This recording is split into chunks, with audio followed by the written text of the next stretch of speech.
Okay. Thank you so much for being here. As Doris introduced me, my name is Patricia, and both the moderator and I'll probably give my 2 cents as well, my reflections of the film. But before I share my reflections, I'll quickly introduce you to the audience. Director Thomas Blom graduated cum laude from the St. Joost, I think. Forgive me first, I just had to apologize. There are a lot of Dutch. Yeah, I think so. It's okay, I'll go through it quickly. He graduated cum laude from the St. Joost Academy for Audiovisual Arts. As a freelance director, he made a Moscow Stadium disaster for ESPN Europe, which exposed the greatest football disaster in history, and 2 documentaries for the deported, series about returning asylum children, which was awarded the Clara Major.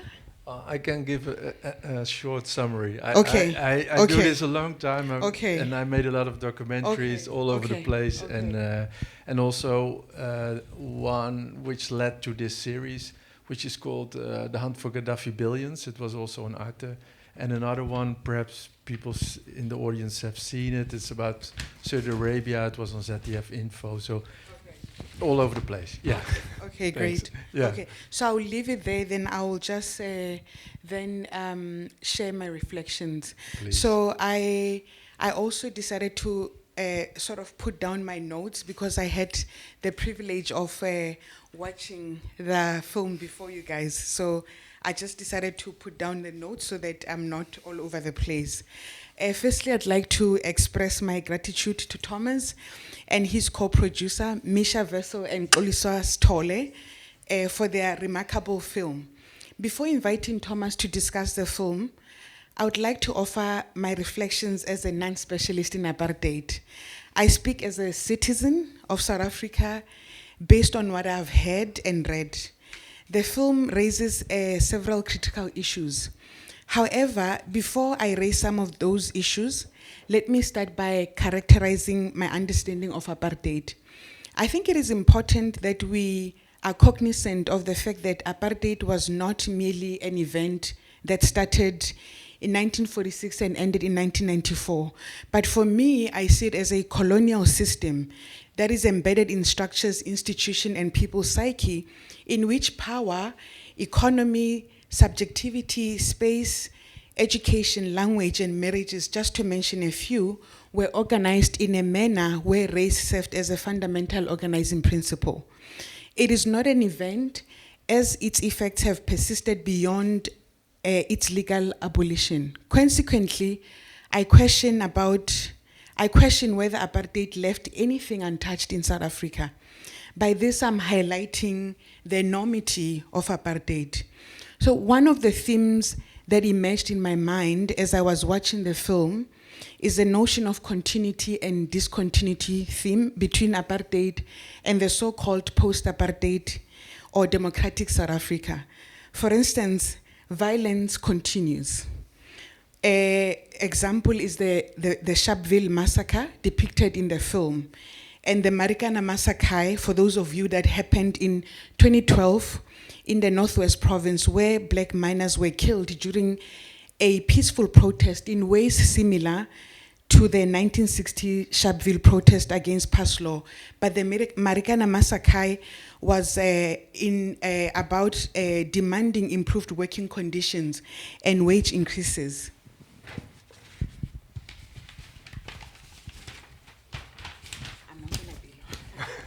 Although these massacres occurred in different years, they illustrate continued violence against black bodies.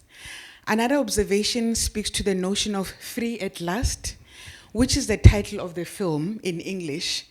It is provocative as it prompts me to ponder on the big question of freedom and its meaning in South Africa. I don't think Thomas and his co-producers mean that South Africa is free per se. I think they are provoking us to think about freedom and its meanings. I'm saying this because people still people in South Africa are still fighting for freedom, and this is based on my experiences. Freedom from poverty, violence, crime, femicides, access to strategic resources like land. If there's any freedom I saw in the film, is the freedom to express frustrations. In addition, I've also made an observation of how the Black survivors of Sharpeville massacre and other members who lost their family members during apartheid are still on a quest for closure. I guess it explains why the untold stories of apartheid. But how does one reach closure if there's still many bodies unaccounted for, and them being denied to view the bodies of their loved ones as seen in the film? What also stands out for me in the film is the challenge how to make a transition from a traumatic experience to the so-called freedom at last. At the center of this is the question of justice. And here I'm reminded of Mamdani, who argues that the South African transition shifted from the Nuremberg template of justice, where the perpetrators are identified and pushed to the political justice, punished, to political justice, where the perpetrators and the victims are given space or platform to speak, listen and forgive each other, so as to relive together in a new society as citizens of New South Africa / Rainbow Nation.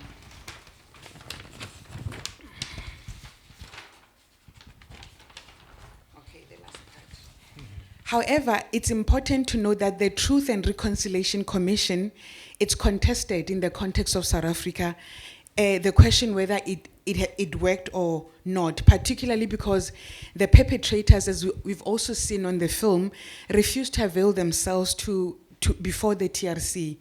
This gesture was not necessarily, the gesture of forgiveness was not necessarily widely embraced.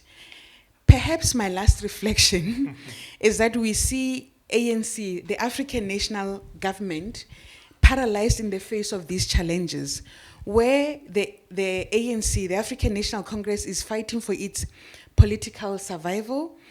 Stalwarts of anti-apartheid struggle are blaming one another, while the majority of the population wallows in poverty as victims of crime and violence. How can such a ruling party carry the burden of delivering substantive freedom? This begs to us to pose the question, what freedom at last do we mean? Thank you. I will now hand over to Thomas. Yeah. You want me to react on that? It's up to you, really. Yeah, these are just some of the things I was thinking about as I was watching. Yeah, let's do it step by step, as far as I can process this. I totally agree with you. I mean, that's why we started out with about that apartheid is not like a period, but it was always there. So that's why we start out with that piece of archive saying that the blacks were always suppressed in South Africa. So, but why we wanted to make this series, it has several reasons, and it touches all your reflections. So I'm really happy about that. First of all, we wanted to show that apartheid is a system, and that it makes people perpetrators and victims, but it's really a system with laws and stuff like that. The second thing is your reflection about Free at Last. It's absolutely right. We discussed for hours also with Xoliswa and with Misha and with SABC about should we do a question mark behind it. But we had the feeling it's a little bit more provocative like this, and so we left it, but you picked it up brilliantly. And I think at the last part you talk about the ANC at this moment, right? Yeah. For the people here, I really hope that you watch the 3 episodes, because it is exactly what you are saying now, and that will be shown in the next episodes. Because after the apartheid era, the ANC had a big task to deliver a kind of justice and a kind of closure. And at this moment in South Africa, there's turmoil because there was no closure and because the ANC left. To say it bluntly, I come from Amsterdam. They didn't deliver that well. So, for the audience, bear in mind that we made this series for South Africa itself. So it was shown at the Channel 1 in South Africa, the 3-part series. And South Africa, I mean Germany and Europe, that's all tricky. But South Africa is something else. Political, very tricky, right? There are a lot of feelings. So it was the tension for us to make it, for Xoliswa especially, and also for the producers in South Africa. They were very anxious to put something like this on the South African television, because this is the first time, if I may say so, that people, and it's hard to believe, talk openly about these kind of experiences. So that shows that this trauma is really buried. I think I'm right to say that, right, Patricia? And for us to make this series as well, and I got the idea when I was a lot in South Africa for another film about the Gaddafi money, and then I saw the Timor case, and then I asked the researcher, okay, but why isn't he in jail, this guy? And then people explained to me that the TRC, there was one big condition within the TRC, that if the TRC said no, this kind of violence was not cannot be justified as a political violence, then those people should be prosecuted. And they made a list of 300 people to be the cases, and the perpetrators should be prosecuted. From those 300 people on that list, which was a very hard condition for the TRC, also for Yasmin Soka, for others to join the TRC, from those cases and those perpetrators, none has been convicted. So the main condition of the TRC is not met. So why we wanted to make this series is also to show in the Western view, in the Western frame, like, oh, the TRC, that's brilliant, and we have to do it like that. But there is much more behind it. First of all, the condition was not met. And secondly, we show in the third part that people also, members of the TRC, like Yasmin Soka, wanted the Nuremberg trial. They wanted it. But, to keep the country peaceful, or there was too many forces, they chose to do the TRC. But at this moment, those conditions within the TRC are not met, and that's one of the reasons there is so much, people are not happy in South Africa. For this, and then I'll let you talk, please. For this one, for the first, this was also shown, of course, in South Africa, and I'm very glad and proud to say that Bill and Nancy and Madeleine Foulard are now working together. So the process has started to find those missing bodies, and if you have seen episode 2 and 3, at this moment, for example, Ramaphosa has conducted an inquiry to the lack of justice, and they want to look if the ANC deliberately didn't want to prosecute the perpetrators in those 300 cases. And the one name which pops up all the time is Mbeki, and Mbeki has to, he will be questioned in that inquiry. So that's my reaction or your reflection. Okay. Thank you so much. The one thing also that comes into mind is it would have been nice if Xoliswa was here as well, right? Absolutely, as a female black director who worked with you, just to also give her own view about, the... First of all, Misha and I only wanted to make this film in a total collaboration with South Africa. We've seen so many films from Western filmmakers. You know, they fly in, they give their view on apartheid or whatever. I don't like it. So we said, because we were in talks actually with London production houses, and they didn't want that. And we said, no, we want it. So I'm very glad for ARTE and ZDF, they stepped in this project, because that's we could deliver the total cooperation on South Africa. I mean, this is totally unique. I've never seen that. So South Africa, Western production companies, Western broadcasters, and Xoliswa, and we worked, it was marvelous. It was, and we learned a lot, I have to say. And if I may say, one example is we saw a lot of dead bodies in this episode of the 69 in Sharpeville. And I noticed that when we had viewings with South African people, and I think it's perhaps for you the same, that I mean that hurts a lot, of course, to see. And there was really, and I have to say it a bit careful, but there was really a difference between, I mean, we in the editing room as white people, we didn't think that through in that way. And such details, it's not a detail, but such elements, were marvelous to see that we could discuss on that.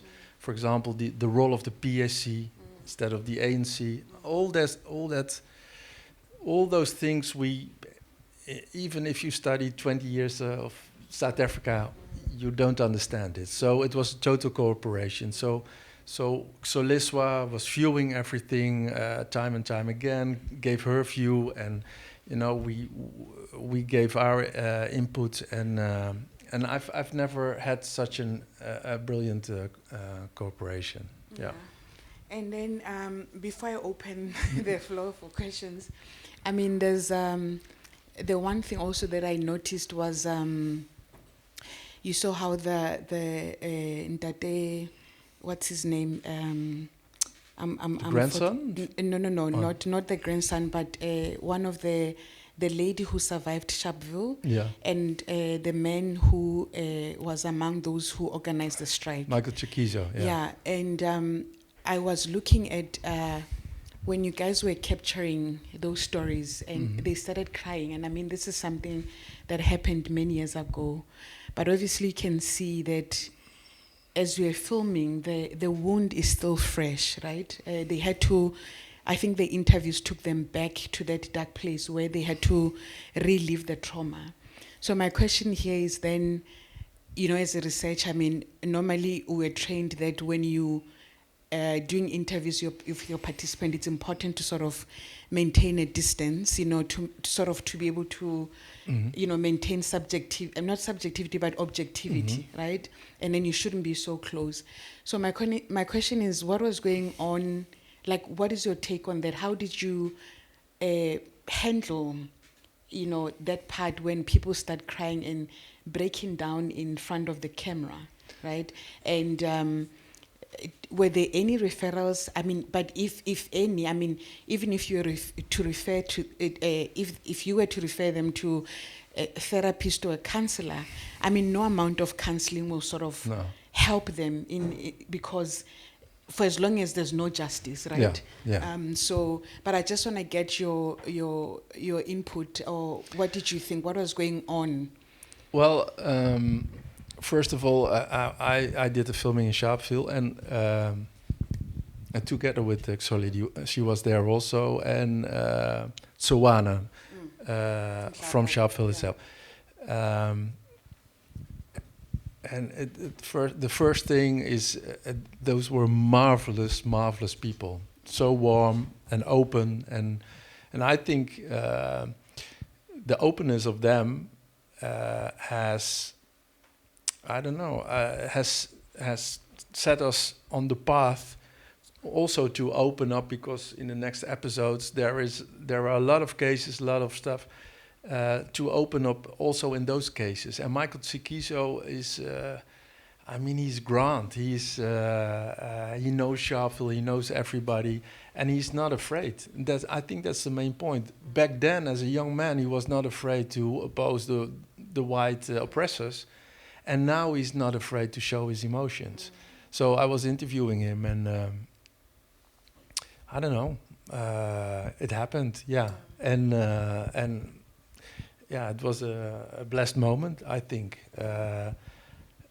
Yeah, okay. Yeah, and for us, and for me also, to be in Sharpeville and I always go to where it happens, you know, if it's a front line or in Afghanistan or whatever, and now to be in Sharpeville, that name which is so important in my youth as well, that was something very, very special, yeah. Yeah. Thank you, Thomas. I will now open the floor for questions. Are there any questions? You can also ask in German. Yeah. Yeah. If you have questions, could you please go to the microphone that we can hear it in the recording?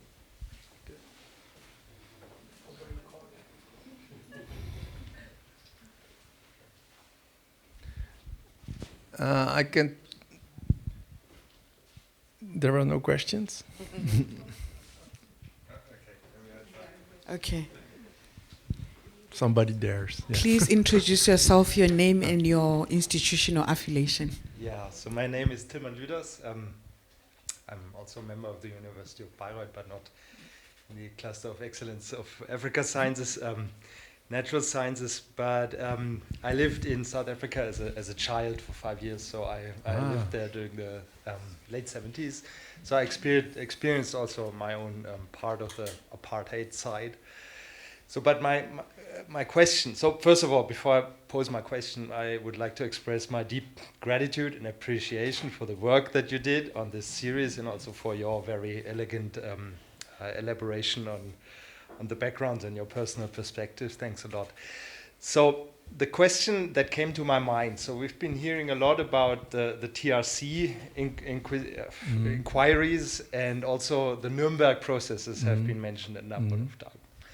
And one big difference was, so maybe also what made the Nuremberg processes so successful, or maybe more profound in their impact, is that teams of international lawyers and prosecutors came in, which was clearly the case after the Second World War, so it was natural. But maybe this could have been something that also the TRC could have considered, clearly not from Europe or the US, but bringing people in from the African Union or from international courts or whatever, to support this and also to bring in an outside perspective.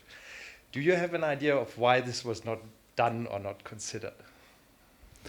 Because it was a compromise.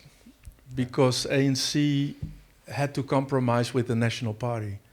And so many, it's broadcasted already in Holland and in South Africa, so I can say it.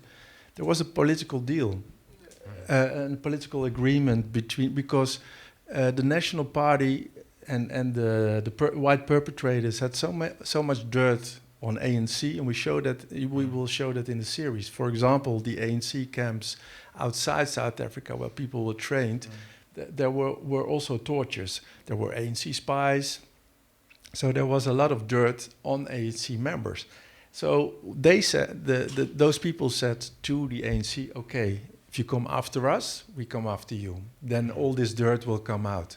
So that was one of the reasons, and Yasmin Soka is telling that later on in the series, that's one of the reasons such compromise, and it was, and I have to say, Nelson Mandela was probably very wise in his to say, okay, let's not go that route, or because there was still so much violence, also black on black violence, that the country, the main task was to calm the country down. But like I said earlier, Yasmin Soka and others, they wanted the Nuremberg trial, because what happened now with the TRC, and we in the West perhaps think, the TRC is brilliant, but it is a huge thing to ask from victims and families of victims. Okay, listen to the story, you get the truth, and you have to say, okay,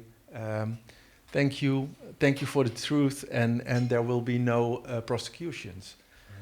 That's really a big thing to ask, I think, to be honest, and especially in those 300 cases where the TRC said, okay, those perpetrators have to be prosecuted, and it's not done, then you victimize the victims again. So, but to answer your question, there was a political deal, there was a deal behind it, yeah. And we will show that in episode 3, yeah. So that's why the impact of the series is quite big in South Africa, and hopefully the frame, and I look at all those beautiful students, the frame of the TRC will have some more depth in the West, because it's now like almost like a fairy tale, like the TRC. Oh, then we have closure, but that's not the case. Yeah. Okay. Yeah. Thanks. Thanks a lot. I can also say one thing about Xoliswa, and because Mr. Verwoerd, the old Mr. Verwoerd, he is born like 900 meters from where I live in Amsterdam. He's an Amsterdam guy. And Afrikaans is, of course, a kind of Dutch language, so we understand Afrikaans. And you talk about nowadays South Africa. Because we are from the homeland, we could access some of the bad Afrikaner killers more easily than yeah. And that's, it's super sad, but that's why this kind of cooperation, that's why we could show all sides. And one thing also, especially in episode 2, that's we talk about vlakplaas, which is really the killing side, which horrible things.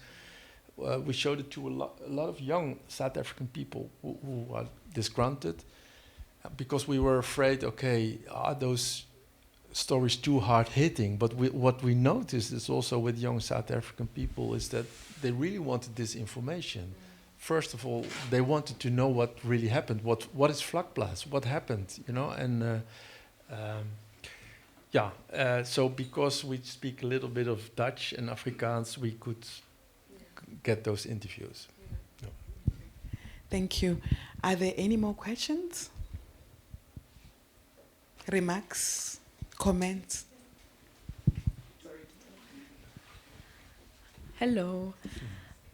I just have a quick question about your filmmaking process, because I was wondering, because we only really personal case that you brought to film was the one about Ahmed.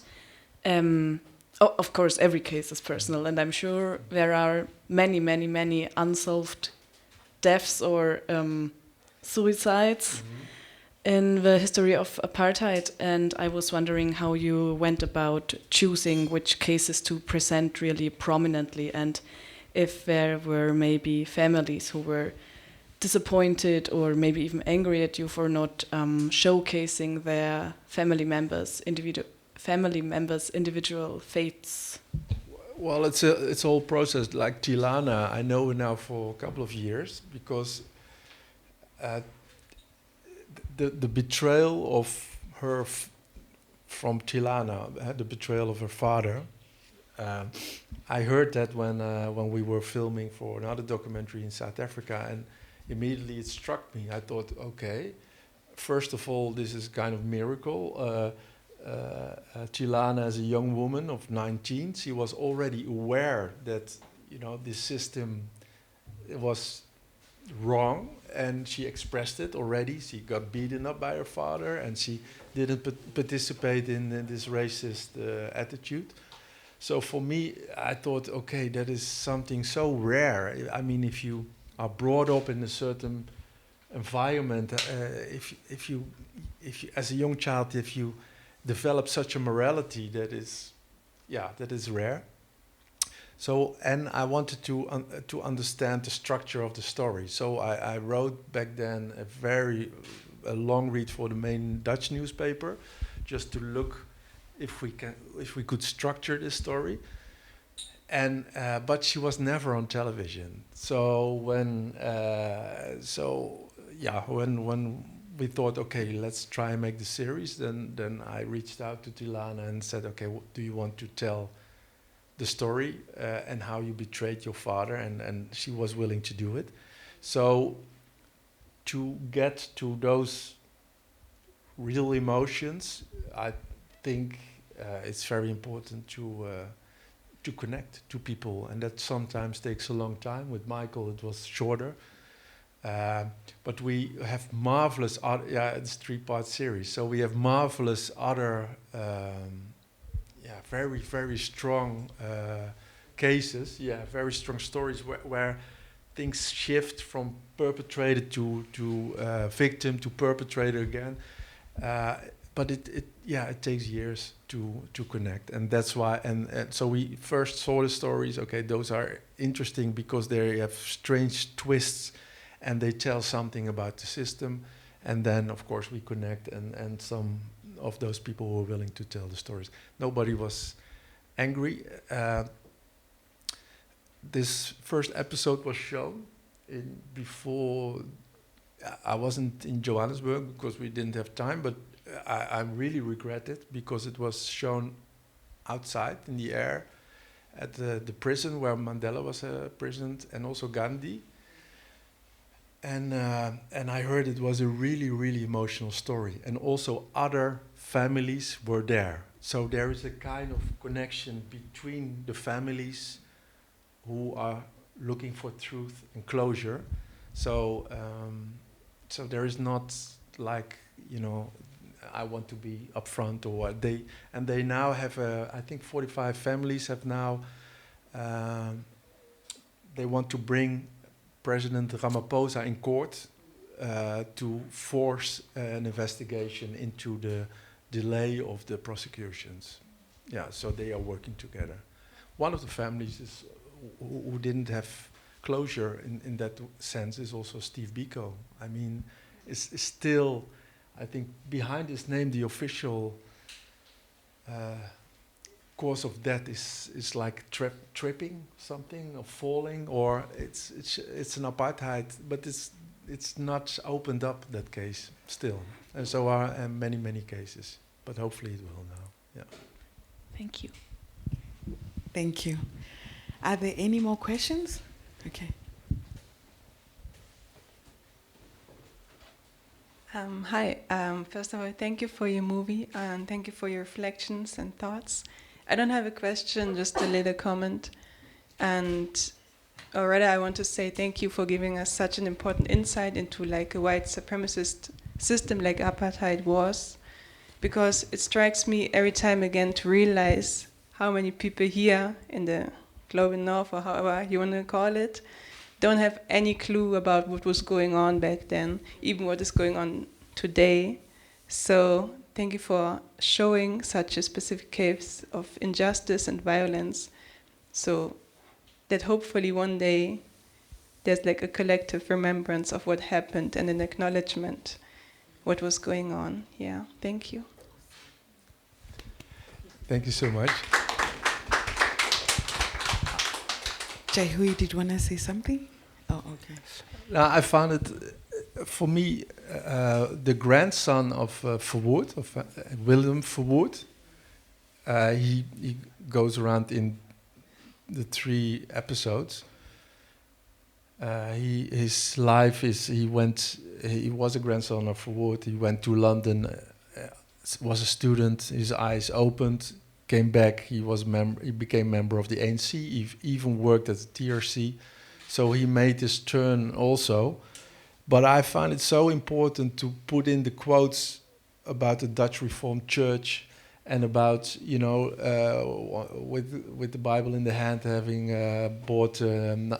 took 97% of the land, because, and that I think is your reflection as well, how, if there was a period that 97% of the best land, of course, was in white hands, it's not a surprise that it's such an unequal country. So when I hear Musk and when I hear also in Holland, there's a kind of proudness now on the Boers, but I think South Africans are marvelous people, because they had such a rough time, but there is such a rough time ahead to get a little bit equal. So when I hear all those stories about the white farmers, I think there's a bit nuance, and there is violence against the white farmers, but it will take, so as best, it will take such a long time to how do you say, polish away that horrible system, and also the inequality which the system brought out. Yeah. Just to add to, you didn't introduce yourself, I think. Oh, me? Yeah. I'm Rachel, and I'm a student. Sorry, what's your name? I'm Rachel. Rachel. Yeah. Okay.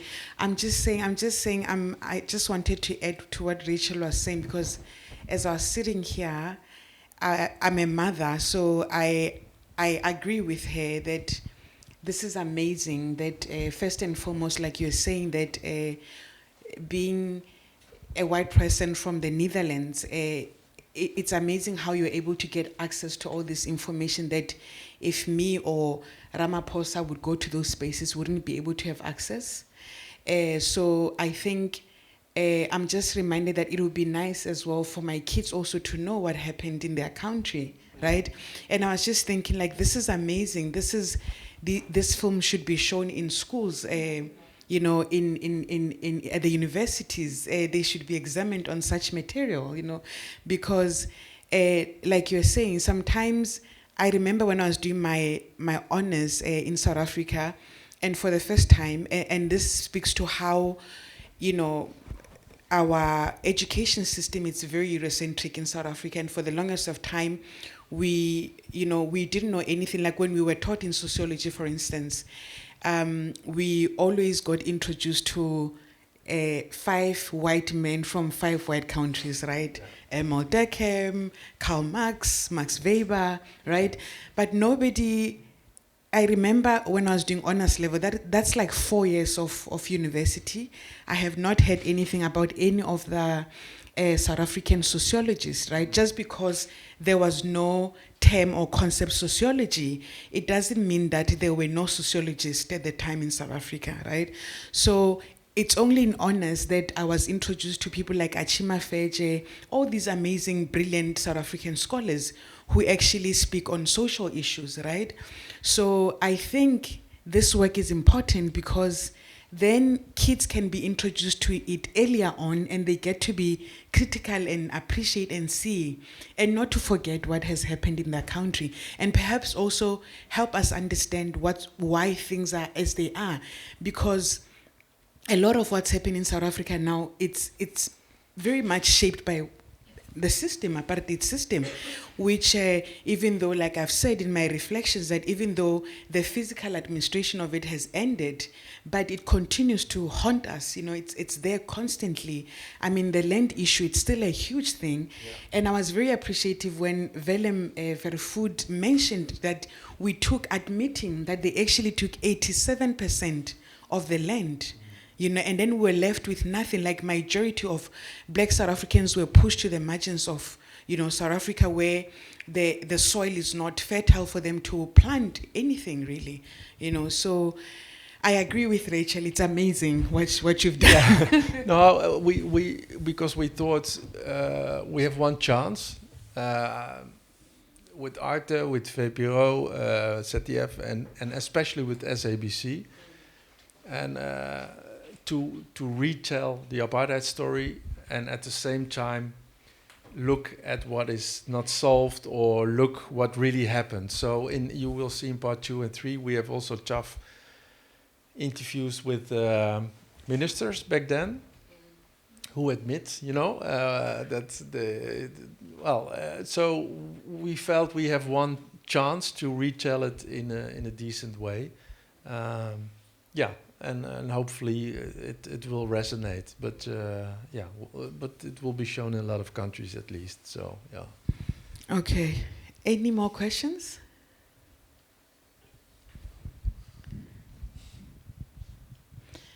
Or should I just, oh, okay.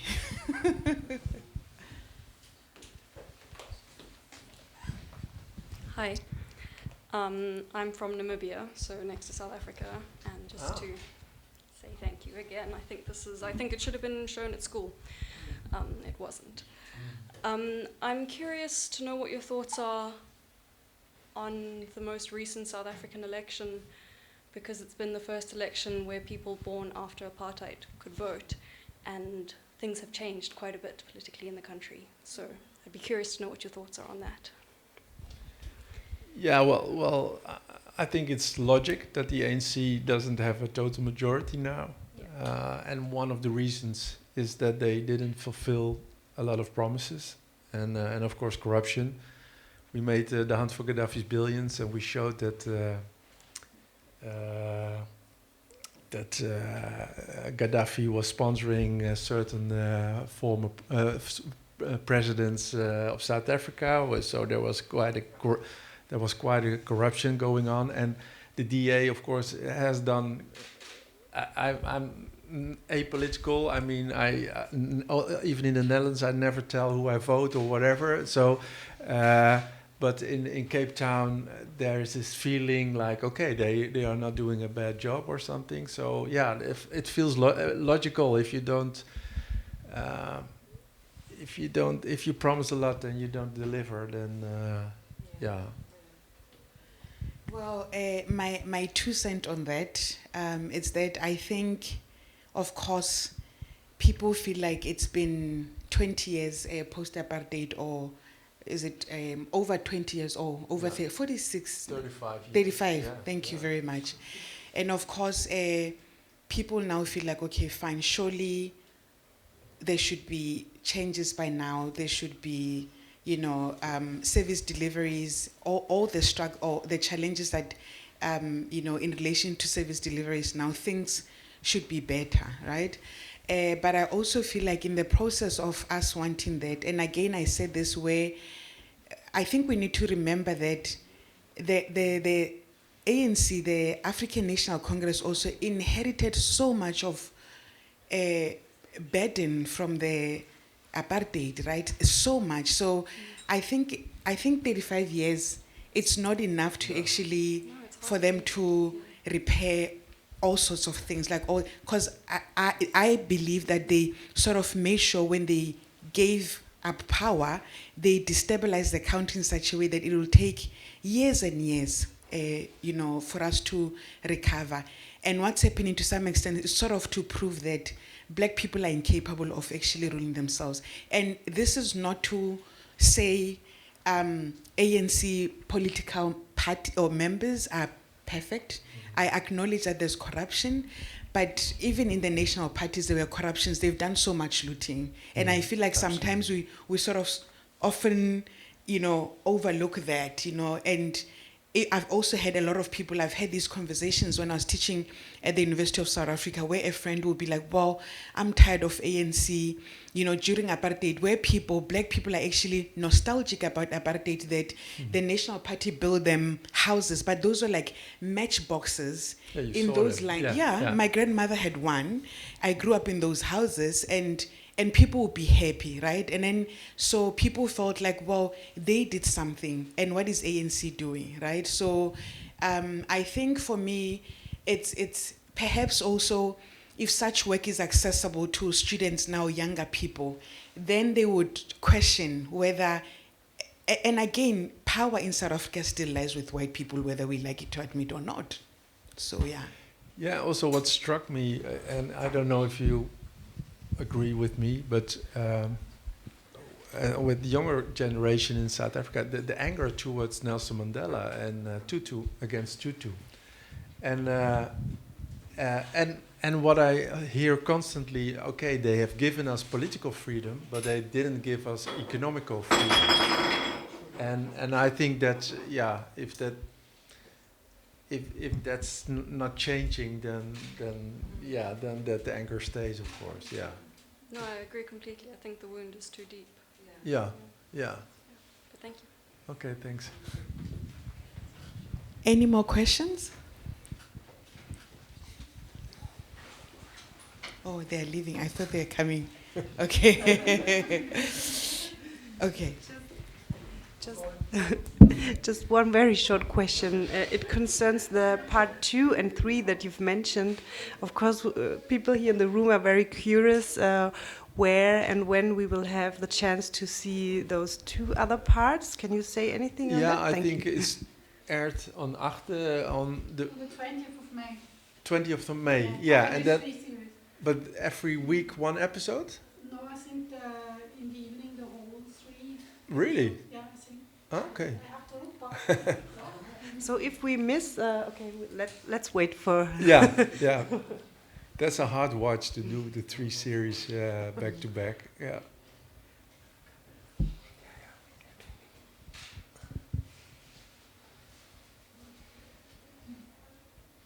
So it was aired first in the Netherlands and then at SABC 1. Now ARTE, and then it goes to I don't know, Scandinavia and other countries. Yeah. And ARTE is all of them on the 20th of May. really okay. I didn't know. It was also the first time I've seen a dubbing version, so it was special. Yeah. Yeah, Thank thanks. you. Okay. Any more questions? Yeah, I may have a question in that regard. First of all, thank you so much.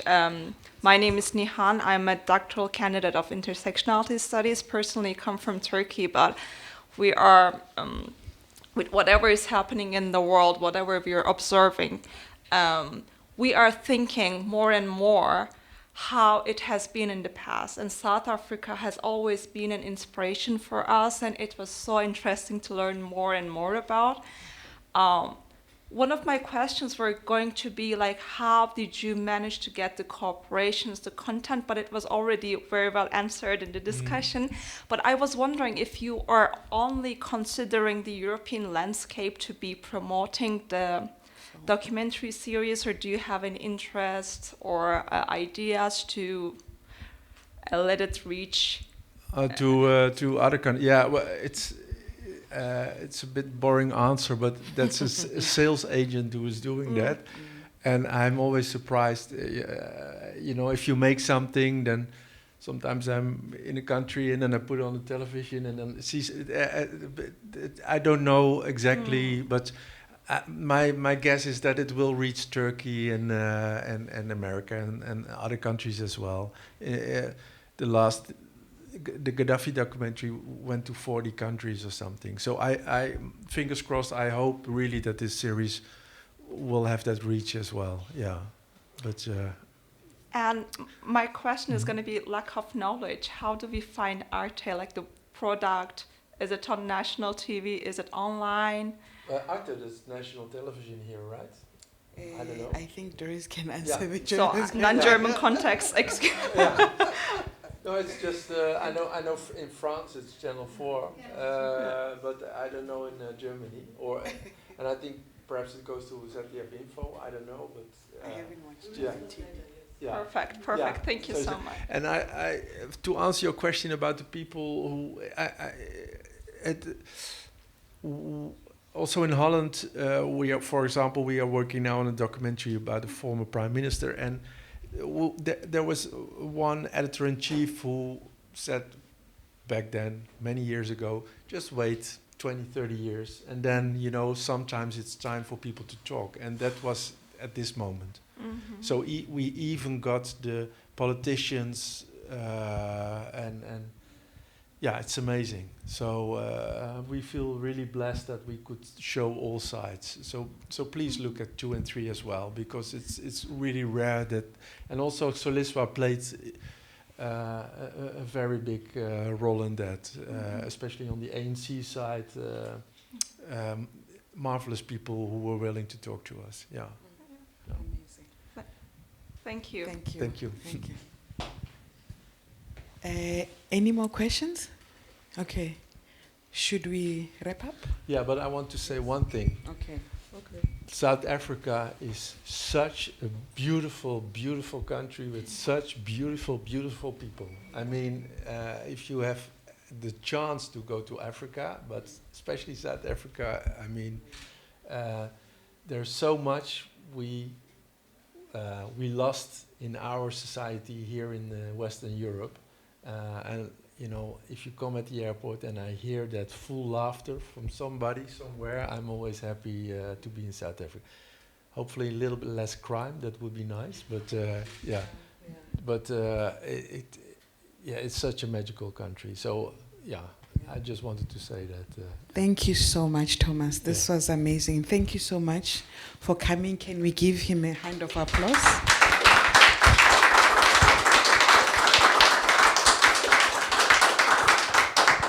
I'll hand over. Thank both of you for being here, and a big applause for Pinky and Thomas as well. Thanks so much. Amazing. So that was the official closure. Everybody can now sneak out and have a beer at the bar. Thanks a lot. Thank you so much.